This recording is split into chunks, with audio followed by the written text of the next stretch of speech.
All right, let's go. Let's go.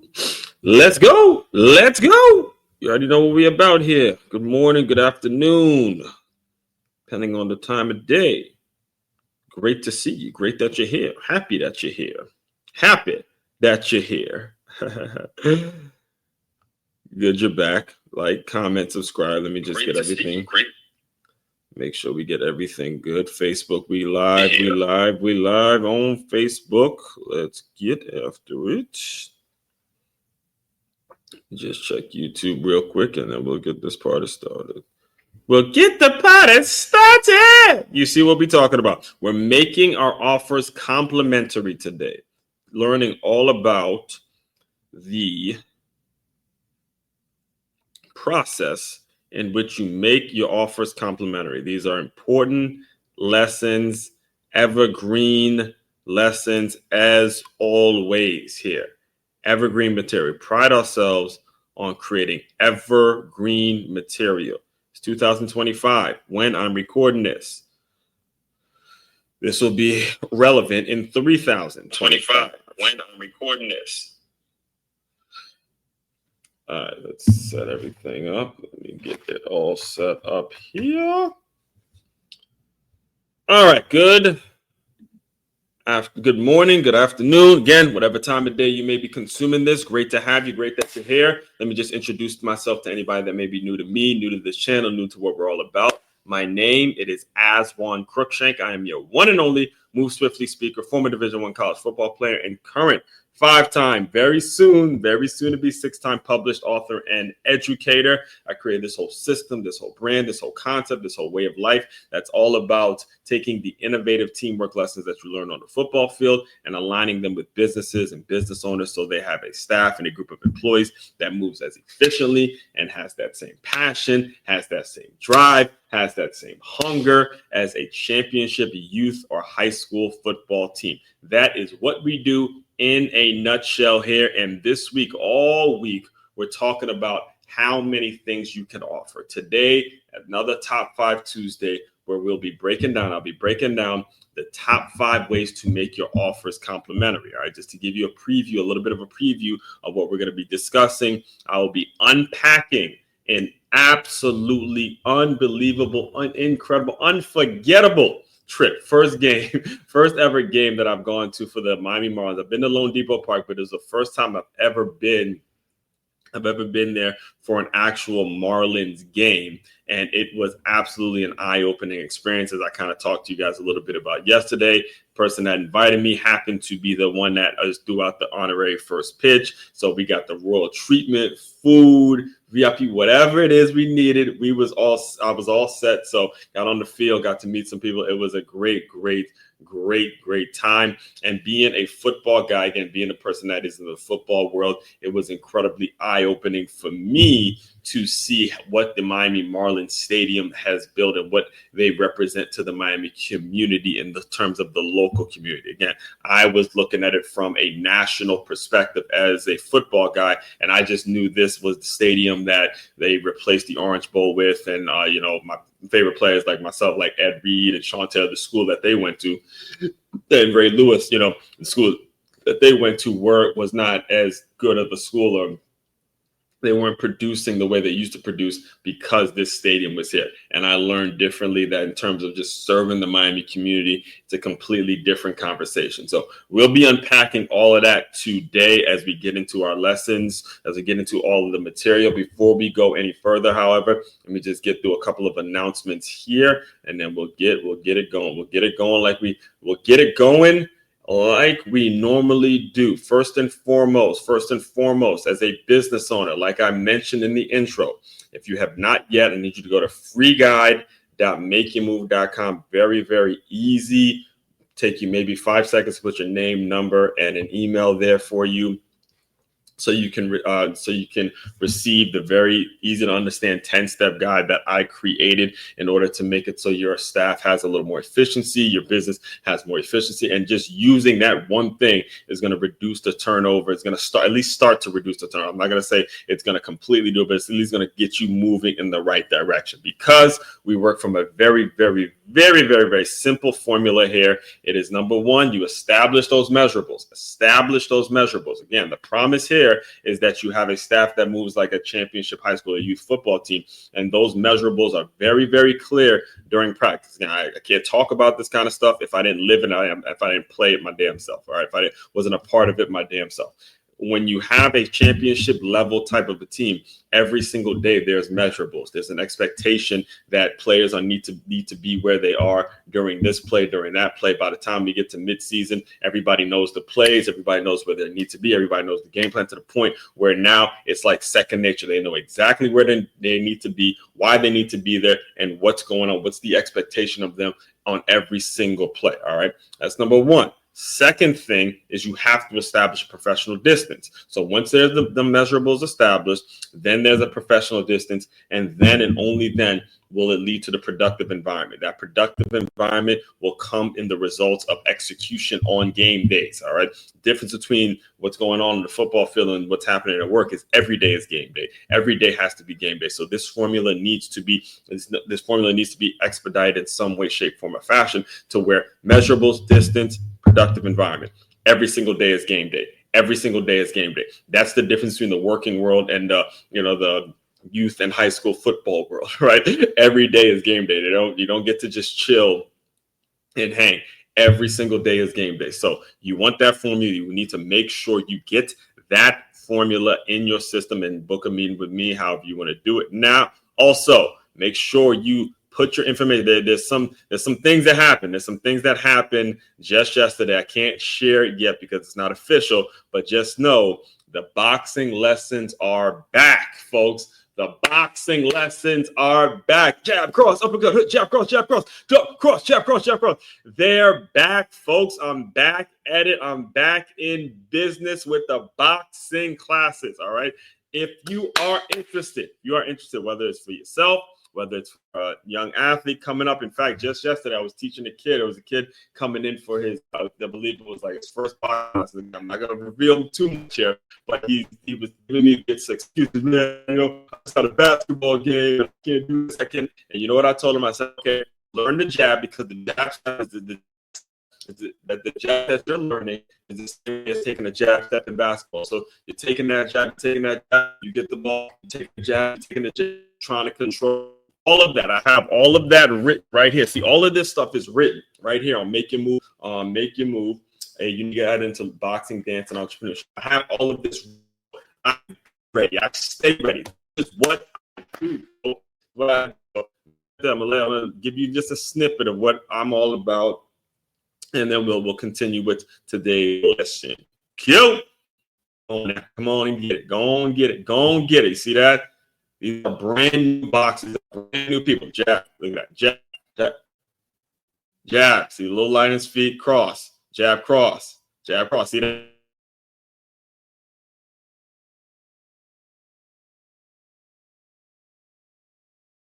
This is what we do, and then we got somebody else. This is the thing. These are the things I've learned over time. And again, I said all that I would not be in education had it not been for somebody who was working at a learning center, seeing me do stuff like this at a park, and then contacting me to become an educator. That's how it works. It's what can you do? What's being put out there? All right. So this will be you. Again, just sign up right here. Put your information in, and you will be contacted. All right. Now, if you like the energy, if you like what I'm all about, if you like everything going on, and you just say, look, bump all the free stuff, man, and let's just get this party started. I love those folks too. All right. All you got to do is go to makeyourmove.com, click shop now. You can purchase the books. This thing would actually load up. There we go. You can purchase the books. You can ask about a workshop. You can purchase the boxing lessons. You get your entrepreneur tee. You just do all the research that you need to do on me. It is all right here on makeyourmove.com. Let me just read it real quick, and then we'll get into today's article.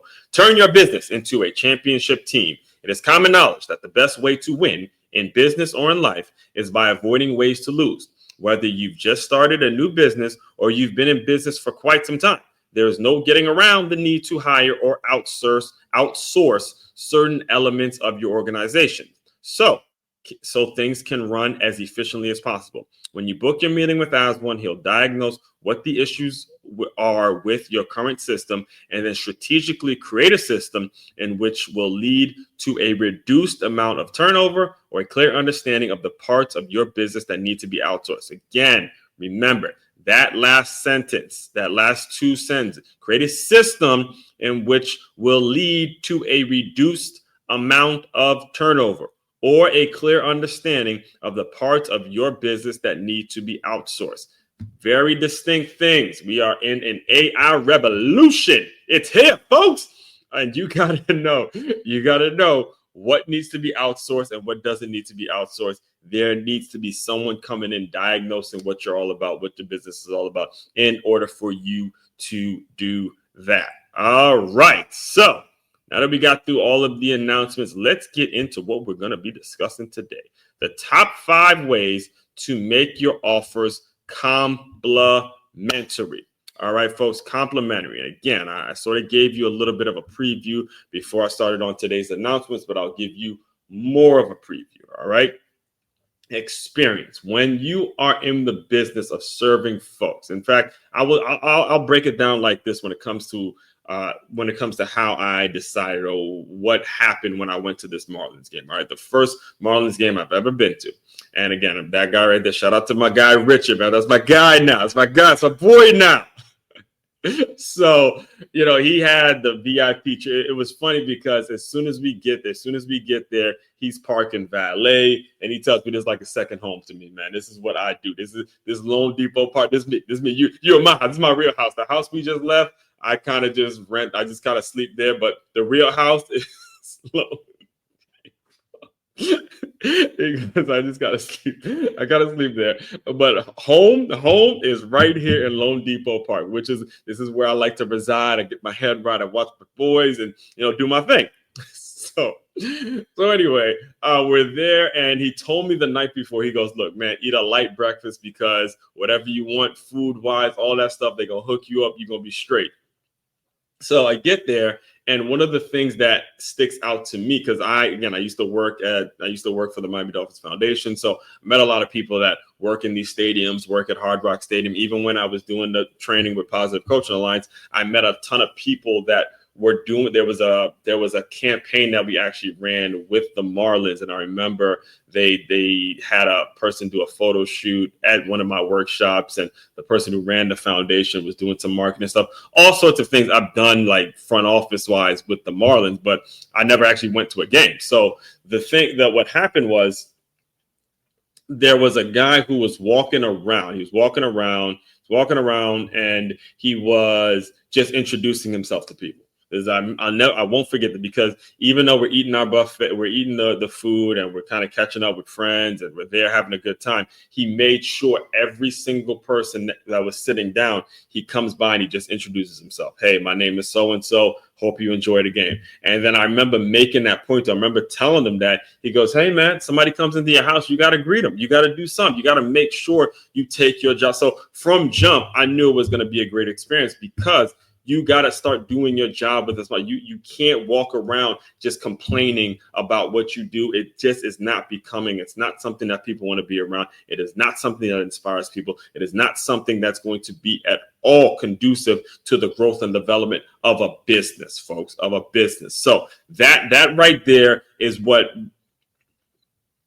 started off an unbelievable experience. All right, so let's get into the article, because the big takeaway, and it was mentioned over and over when me and Richard actually sat down to watch the game. One of the things that kept getting mentioned over and over through our conversation was Here we go. Here we go again. How many things can you offer? Because you could tell that he was wrestled with the decision on if he was going to pay for, the VIP tickets with the Marlins, or if he was going to do it with the Dolphins, or if he was going to do it with you can tell that he had done his research in terms of what organization he was going to decide to roll with, and the Marlins were that organization. So that's a key point as well. So let's get into the article now. So Top 5 Tuesday. So my podcast listeners, I am reading directly from the article on medium.com. And by the way, Medium followers, I'm getting there. I'm 50% through. I'm there. I'm so close to getting through book number 6, at least getting through the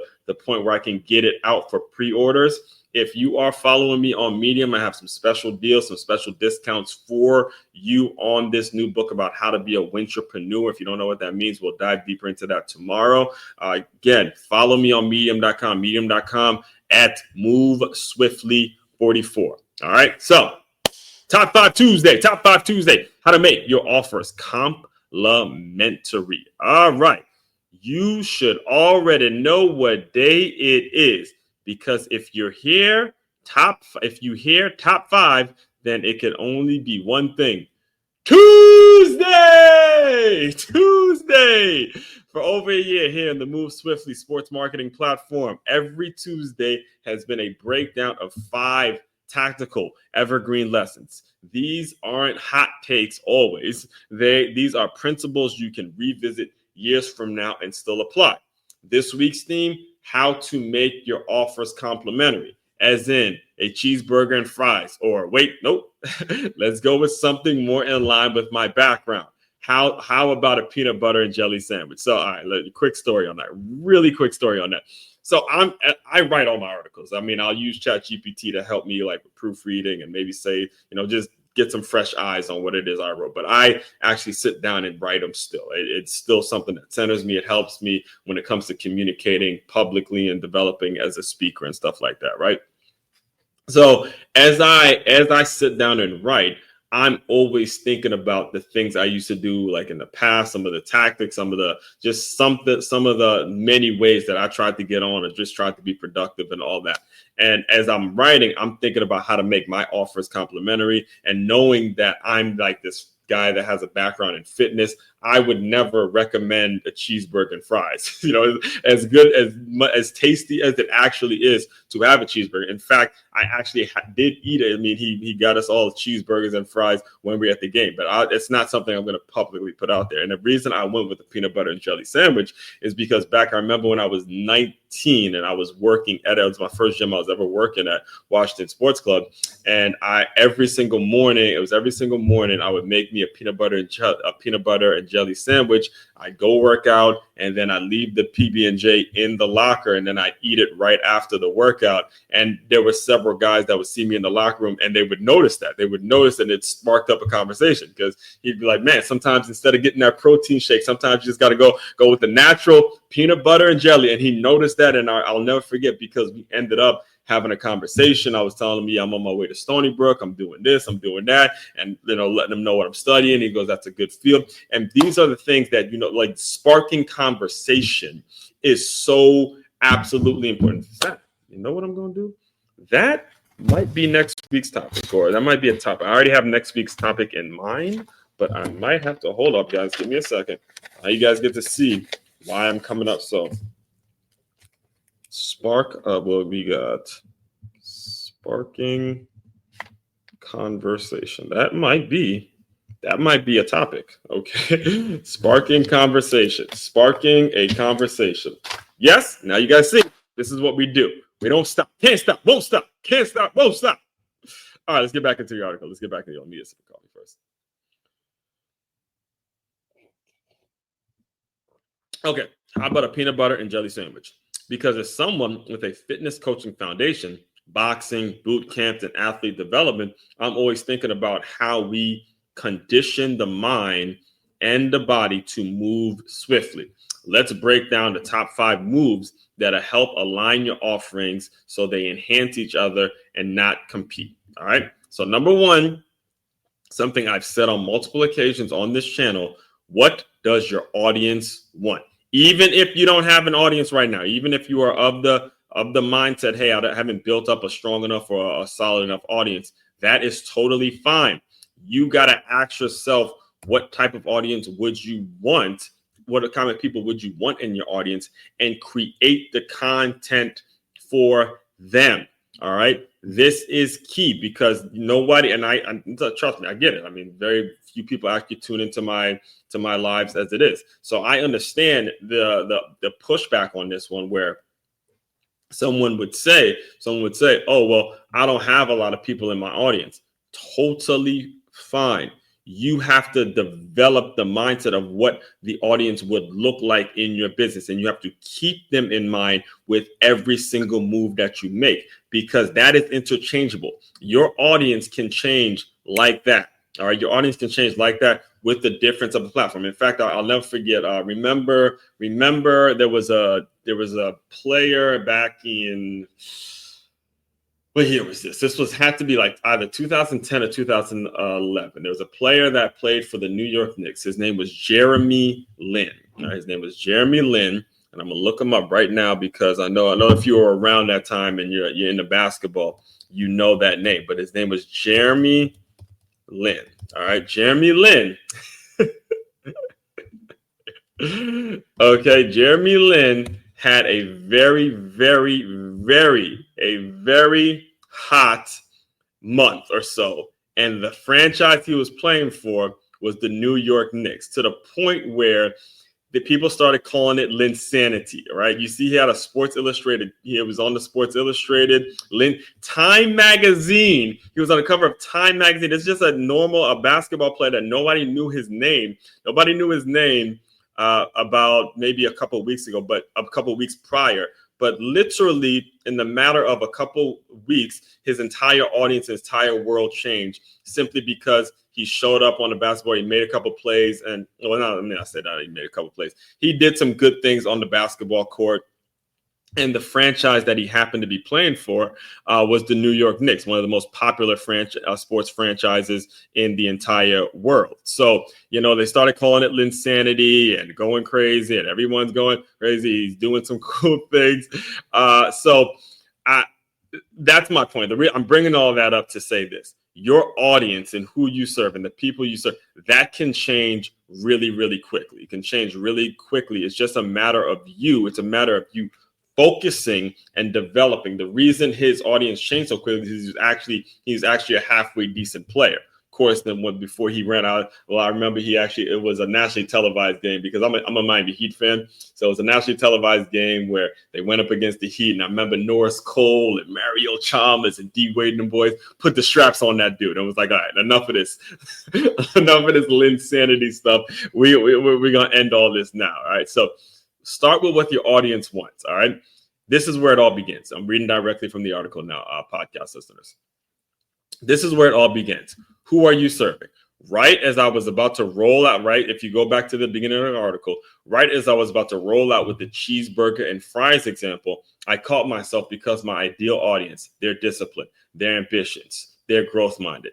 I work with educators seeking physical and mental development tools, business professionals building internal teams, athletes and community leaders focused on performance and wellness. When I develop content or programs, I think about how each element supports that lifestyle. All right. Each element of everything I do, I think about how it supports that lifestyle. Those are the people that I want. So instead of making easy references that might land better for a mass audience, right? The mass audience will enjoy a cheeseburger and fries.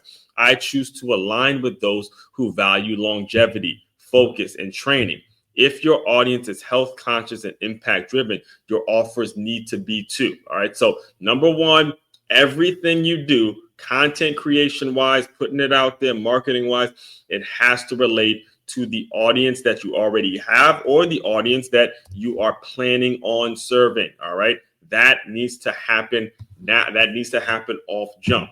Number two, reduce the national distractions and focus on the local first. All right. Let's get real. National news, trends, and gossip are addictive, but they don't build sustainable businesses. I'm going to say that one again for the people in the back who may have missed it. All right. If you focusing on national, like trying to go national, trying to go corporate, understand the things that go viral and go nuclear, things that people talk about online all day, spend all their damn time talking about online, are gossip. All right, gossip and beef and fights and all a bunch of stuff that are not going to be sustainable to your, but have absolutely nothing to do with your business and how your business is going to grow. All right, so let's get real. National news, trends, and gossip are addictive, but they don't build sustainable business. A perfect example: this week's theme, the week of this theme, the way I came up with the topic, came from Miami Marlins game I attended. As a diehard college football observer, I used to hold ill feelings about the Marlins Stadium replacing the Orange Bowl, a legendary venue for the Miami Hurricanes. But here's the truth, that was me reacting from a national mindset, not a local one. Local Miami residents love Lone Depot Park. It serves them in real time. Drama draws eyeballs, but community builds legacy. So when it comes to this, I'm gonna dive deeper into that, the pros and cons and the differences tomorrow in the Wintrepreneur Wednesday tomorrow. So I'll go on. So just know, number two, though, when it comes to your business, just know that you have to focus on your local community, the people that are locals to you, and serve them, and only focus on serving them. Because things go national, things go viral, things get bigger. It's because there's some sort of gossip and some sort of drama attached to it, which is, again, it's totally fine as long as the core and the foundation is built on something solid, and then it's ready. All right. Number three, think long-term sustainability. The University of Miami football hype in the 80s and early 2000s, iconic, flashy, full of swagger, but it didn't last. You want to know why the Orange Bowl was torn down and replaced by a baseball stadium? Because the long-term needs of the Miami community changed, and the Marlins brand provided a broader, more consistent solution. Unlike the Hurricanes football program, which wrote national headlines and controversy, the Marlins and their stadium support year-round community program, cross-cultural connection with Latin America, scalable partnerships beyond sports. If you need context on what made the U a spectacle, check out the 30 for 30 documentaries, 30 for 30, the U 30 for 30 part 1 and part 2. They did two 30 for 30s on the U, all right? These documentaries show the rise and eventual fallout of a team built for headlines, not long-term community service. Your offering should follow the Marlins model. If one fades, another should rise up in alignment. That's real sustainability. Complementary equals durable plus mission aligned.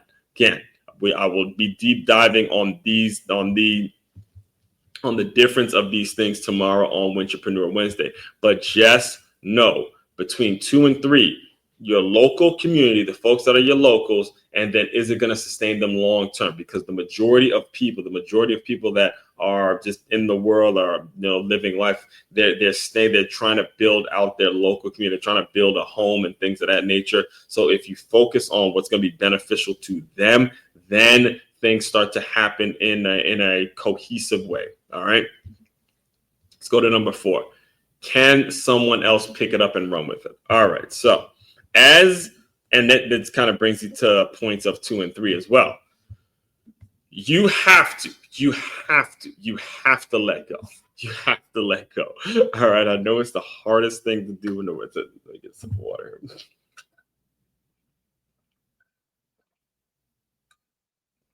All right.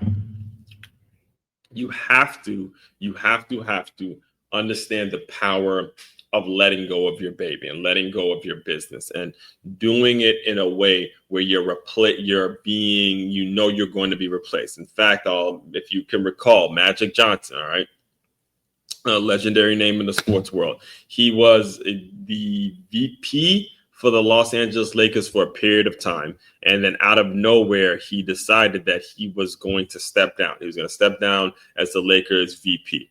And when he went on First Take and explained why he decided to step down, he said it right there on the show where he was grooming, I believe it was Rob Pelinka. He was grooming Rob Pelinka whether it was Rob Pelinka or somebody else. Basically, he said he only planned on being there for 3 years. I believe it was either 3 or 5 years. I can't remember the number. But the long story short is Magic Johnson said he only planned on being there for a specific period of time, and then somebody else needed to take over it while he just does what he's saying, because he didn't want to see the Lakers.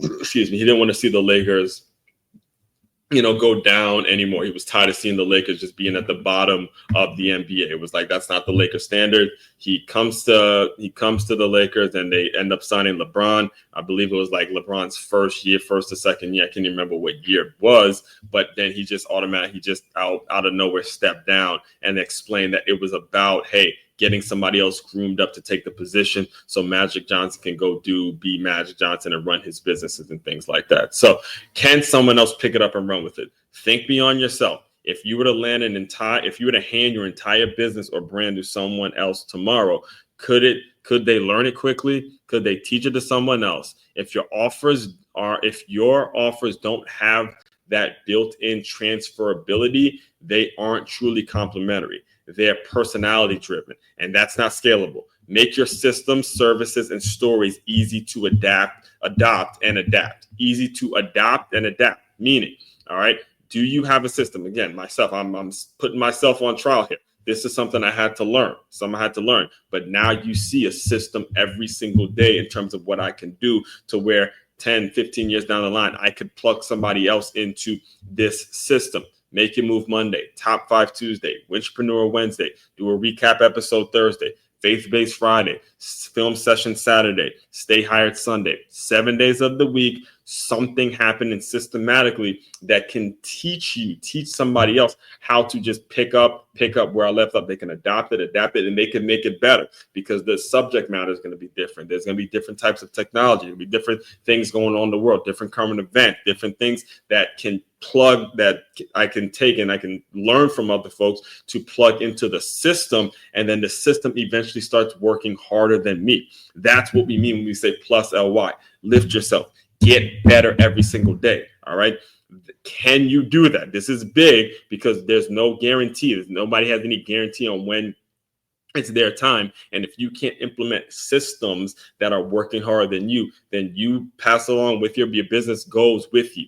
That's the wrong approach. All right. Finally, number 5, stay flexible. You have to stay flexible. Again, something I had to learn the hard way. I had to learn it the hard way. You have to stay flexible. Do not get bought in to just one way of doing things. A lot of offers, a lot of things coming down the pipe, a lot of opportunities you can take, but you have to stay flexible. But 1 through 4 have to be done the right way. All right. So do the first 4 steps right, and this one becomes easy. When your offerings complement each other, you attract the right collaborators, you make smoother pivots, you build trust with your audience. Flexibility doesn't mean chasing trends. It means staying grounded in your mission while adjusting your methods. And trust me, when your community trusts your ecosystem, you can sell anything, because they're buying into you. Final word, prep for Wednesday. If today's list got you thinking, good. All right. It's got you thinking. That's a good thing, because tomorrow on Wintrepreneur Wednesday, we're going all in on the most symbolic example of a complementary versus competitive. The Orange Bowl versus the Marlins Stadium. Legacy versus longevity. Emotion versus opportunity. Let's keep moving. Let's keep building on this momentum, guys. Building on this momentum. So just to recap, we went top 5 Tuesday, top 5 ways to make your offers complement each other. One complements the next. All right. Very few people are going to go out and buy some peanut butter and not get the jelly. And then, oh, wait, I got to go get the bread to make the peanut butter and jelly sandwich. In fact, they started making it in 1/10. Let me see if I can find this real quick. Peanut butter and jelly in 1 jar. Yes, they started doing this. Yes, they started doing this. They actually started doing this. I've seen this. They just said, you know what? Why not just take the peanut butter and jelly and turn it into 1 jar? Why not? Right? Why not? It just makes sense, because you're getting peanut butter and jelly, and you never want to forget packaging. All right. Packaging. By the way, happy Amazon Prime Day. Don't spend too much of your money, guys, out there. All right. So just to recap, Number one, audience. Know what your audience wants, whether you have an audience or not. Imagine and figure out exactly what the audience would look like and serve them. Number two, reduce the national distractions. Focus on the local. Make sure you're focusing on what the locals are going to want, because those locals are going to lead you to number three, which is long-term sustainability. The national media and the national corporate stuff is all about gossip and drama and things to get clicks, things to go viral, and it can be entertaining, and I'm entertained by it in some stories, absolutely, but it's not going to lead to anything sustainable and solid. Number four, are you teaching it to somebody else? Can somebody else pick up what you have created, easily adopt it, easily adapt it, implement some systems so it constantly grows? And number five, stay flexible, folks. Stay flexible. Believe in your system, lay a solid foundation on your system, and then figure out what somebody else may be bringing to the table. You bring what you bring to the table, and then you guys go out and create magic. All right. So again, all that being said, the goal, I got it done. I'm working towards making sure these are only 35 minutes. I'm filtering myself. I'm getting what I got to get done out in 35 minutes. Again, main website to check out to dive deeper into all the work I'm doing. It is makeyourmove.com. That is MakeYamove.com. One-stop shop for your teamwork and your self-development needs. As one Crookshank, your one and only Move Swiftly speaker, checking out. You guys continue to move swiftly. We will talk more soon.